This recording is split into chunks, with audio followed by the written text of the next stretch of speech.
അങ്ങനെ വീണ്ടും ഒരാഴ്ചത്തെ ഗ്യാപ്പ് കഴിഞ്ഞ് ഞാൻ തിരികെ എത്തിയിട്ടുണ്ട്. ഇനി നമുക്ക് കണ്ടിന്യൂസ് ഒക്കെ ആയിട്ട് വീഡിയോ ഇടാമെന്ന് ഞാൻ പ്രതീക്ഷിക്കുന്നു. ഇന്നൊരു ഔട്ടിംഗ് വീഡിയോ ആട്ടോ. നമ്മൾ അന്ന് പോയ മാട്ടിലോട്ട് തന്നെയാണ് ഇന്നും വന്നേക്കുന്നത്. അപ്പോൾ ഇവിടെ ഞാൻ ചെന്ന പാടെ ദാണ്ട് എൻ്റെ കണ്ണിൽ ഈ ഡ്രാഗൺ ഫ്രൂട്ട് പെട്ടു. ഇതിന് 33 രൂപയാണ് ഒരെണ്ണത്തിന്. സോ അതിലേക്ക് ഏറ്റവും വലുത് നോക്കി എടുക്കുക ഞാനും എൻ്റെ ഫ്രണ്ടും കൂടി. അങ്ങനെ ഏറ്റവും വലുത് ഒരെണ്ണം നോക്കി കണ്ടുപിടിച്ച് വെച്ചിട്ടുണ്ട്. നല്ലൊരു കൺഫ്യൂഷനാണ്, ഇത് തന്നെയാണ് വലുത്, എന്തായാലും എന്തോ ആട്ടെന്ന് പറഞ്ഞ് ഞാൻ അത് തന്നെ അങ്ങ് എടുത്തു. ഞാൻ ഇതുവരെ അകത്ത് വെളുത്തിട്ടുള്ള ഡ്രാഗൺ ഫ്രൂട്ട് കഴിച്ചിട്ടില്ല കേട്ടോ. ഇതുവരെ കഴിച്ചിട്ടുള്ള എല്ലാം റോസ് കളറാണ്. അപ്പോൾ ഭയങ്കര ക്യൂരിയോസിറ്റി ആയിരുന്നു ഇതിന് ടേസ്റ്റ് എങ്ങനെയാണെന്ന് അറിയാൻ. അങ്ങനെ ഞാൻ വാങ്ങിച്ചതാണ്. പിന്നെ നമ്മൾ എപ്പോഴും പോകുന്ന പോലെ തന്നെ അല്ലറ ചില്ലറ ഫ്രൂട്ട്സിൻ്റെ സൈഡിലോട്ടൊക്കെ പോയി ആപ്പിളിന് ഭയങ്കര റേറ്റ് ആയിരുന്നു, വാങ്ങിച്ചില്ല. പിന്നെ ഈ പ്ലം ഒക്കെ കണ്ടിട്ട് മേടിക്കാൻ തോന്നി.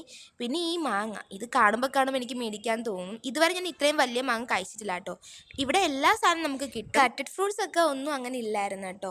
പിന്നെ ഞാൻ നേരെ പോയത് വെജിറ്റബിൾസിൻ്റെ സെക്ഷനിലോട്ടാണ്. ഇവിടെ പോയിട്ട് കുറച്ച് കുക്കുംബറും പിന്നെ എനിക്ക് ടൊമാറ്റോ ഒക്കെ വാങ്ങിക്കാനുണ്ടായിരുന്നേ. അങ്ങനെ കുക്കുംബർ പോയപ്പോൾ ദാണ്ടടാ ഇംഗ്ലീഷ് കുക്കുംബർ. അതെന്ത് കുക്കുംബറാന്ന് എനിക്കറിയത്തില്ല.